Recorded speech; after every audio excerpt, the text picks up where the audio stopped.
बहुत सारे पेरेंट्स अपने बच्चों के पार्टनर अप्रूव नहीं करते क्योंकि उनके दिमाग में एक आइडिया होता है कि ऐसा इनके पार्टनर्स होने चाहिए या किस कास्ट की होनी चाहिए, रिलीजन की होनी चाहिए या मल्टीपल अदर फैक्टर्स, राइट?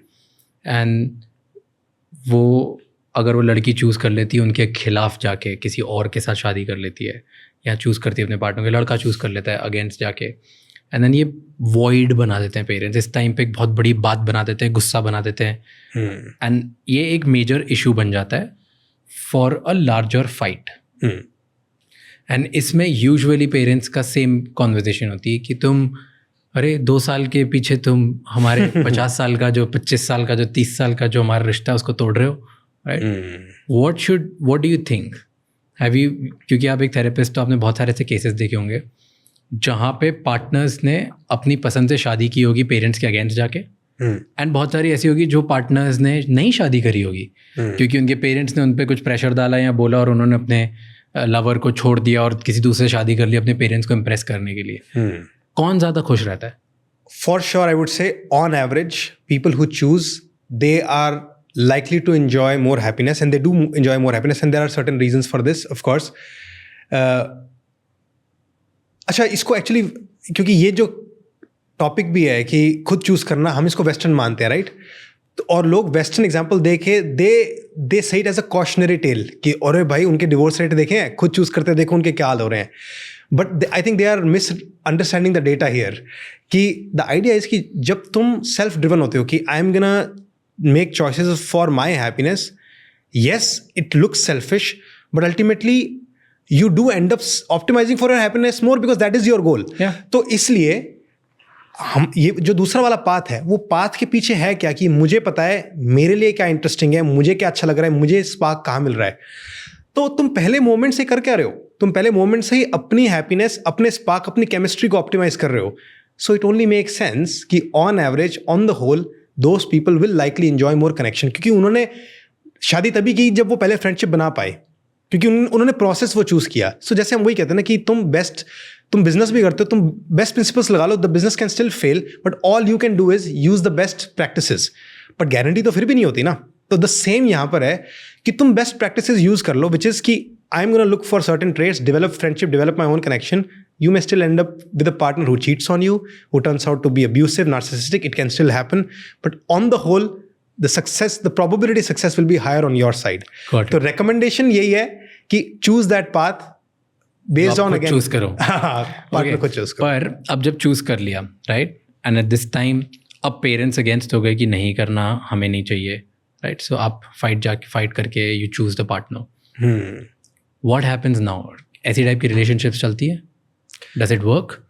कि फ्यूचर में is it girl is always thinking कि यार मेरी वजह से इस लड़के ने सैक्रिफाइस कर लिया, गाय इज ऑलवेज थिंकिंग कि ओके मे बी मैंने गलत किया, सही किया, पेरेंट्स आर ऑलवेज थिंकिंग कि इसने एक दिन में किसी एक लड़की के लिए हमें कुछ चूज कर हमें साइड कर दिया, राइट? हाँ, हमें प्रायोरिटी हटा दिया, मतलब एक दिन में इसने अपने रंग दिखा दिए, हमें हटा दिया, फेंक दिया, राइट? या same with the girls point of view कि एक लड़के के पीछे इसने एक दिन में अपने असली रंग दिखा दिए. दैट्स व्हाट पीपल यूजुअली से. तो अब ये 3 एक्सपेक्टेशंस हो गई है जो किसी की जिनकी हेल्दी रिलेशनशिप्स होती है उनके लिए बहुत टेम्पररी थॉट होता है कि इट्स ओके, हम अल्टीमेटली लाइफ में हेल्थ और हैप्पीनेस चूज कर रहे हैं, तो we will go for that. But किसी के लिए इस ट्रायंगल में लोग फंस जाते हैं क्योंकि बार बार उन्हें टॉन्ट्स बताए जाते हैं, सोसाइटी उन्हें बोल रही होती है, and it's a difficult situation. तो कैसे चूज करना चाहिए लोग? In those cases I always recommend कि still go for the person if you are really sure about them, because parents के एंगल पर भी देर आर मल्टीपल वेरिएशंस कि कुछ लोग होंगे जो नाराज रहेंगे, कुछ लोग होंगे दिल कम अराउंड सून, 6 महीना नाराज होंगे फिर मान जाएंगे, and some people will accept fully. तो तुम्हें ऑल काइंड्स ऑफ एग्जांपल मिल जाएंगे, मतलब उसकी प्रोबेबिलिटी हायर है क्योंकि अल्टीमेटली पेरेंटल इंस्टिंक्ट भी है. बहुत रेयर केसेस होते हैं जहाँ पर जैसे जो एक्सट्रीम में तुम तो चलो एक्सट्रीम तो ऑनर किलिंग ही हो गया, वो तो एक अलग बात हो गई, बट एक्सट्रीम केसेस होते हैं जहाँ पर कि मैंने अपने बच्चे से जिंदगी भर बात नहीं की क्योंकि उसने गलत पार्टनर चूज किया. ऐसे बहुत रेयर केसेस होते हैं. In most cases somehow bitter sweet करके somehow they manage. ठीक है, वो थोड़ा ऐसे साइड में देखेंगे, जब फैमिली मीटिंग्स होंगे, डिनर्स होंगे, they may not be very welcoming, prioritise नहीं करेंगे, ऐसी ऐसी दिक्कतें आती हैं, वो बात सच है। कभी कभी इंटरकास्ट में भी होता है, राइट, कि पूरे रिलेटिव्स वाली side they sort of look down on that person, इस तरह की रियलिटीज़ हैं। But on the whole people are like अच्छा चलो बैठ, फिर भी साथ में रहे, उठ बैठ रहे हैं, त्योहार पे साथ में, जो भी है वो चलता है। तो आई वुड से कि that is a lesser risk and that is much easier manageable. So I would say कि in those situations keep talking to them, अब उसमें तुम्हारे communication skills पर है, तो यहाँ पर you have a choice. You can either, if you have great skills, I would recommend make it about your needs and तुम्हें उनको educate करना होगा। और I have actually helped people do that कि उनके कंसर्न्स पूछो एक एक करके। अक्सर क्या होता है कम्युनिकेशन में, तुम सीधा अपनी बात डिफेंड करते हो, उनको ऑर्थोडॉक्स बोलते हो, आप समझते नहीं हो। उससे बेटर तरीका ये है कि उनके सारे कंसर्न्स पूछो। अच्छा दुनिया ये कहेगी, अच्छा उस लड़का अच्छे से कमाता नहीं है, अच्छा इसकी लुक्स अच्छी नहीं है, अच्छा ये, उनके सारे लिस्ट आउट रीजंस करो और एक एक रीज़न का अपनी तरफ से अच्छे जवाब दो। और तुम्हारा काम इतना ही है, वो अगर 50 बार वो रीजंस बोले, उस रीज़न का लॉजिकली आंसर देते जाओ और अपनी बात करो। उसमें क्या होता है, यू मिनिमाइज द डैमेज। तुम उस प्रोसेस में उनके डिसीजन को मान भी नहीं रहे हो और उनको नीचा भी नहीं दिखा रहे, उनको उल्टा सीधा नहीं बोल रहे, तो तुमने अपना पर्सनल इक्वेशन खराब नहीं किया। क्योंकि otherwise you can go to the other extreme also, जहाँ तुम उन्हें बेवकूफ़ पुरानी सोच का बोल दोगे और उनको गालियाँ दोगे, मेरे पेरेंट्स टॉक्सिक हैं, उस डायरेक्शन में भी जाने की ज़रूरत नहीं है। सो हाउ टू हैंडल वाले में यही है कि कीप आंसरिंग देयर कंसर्न्स।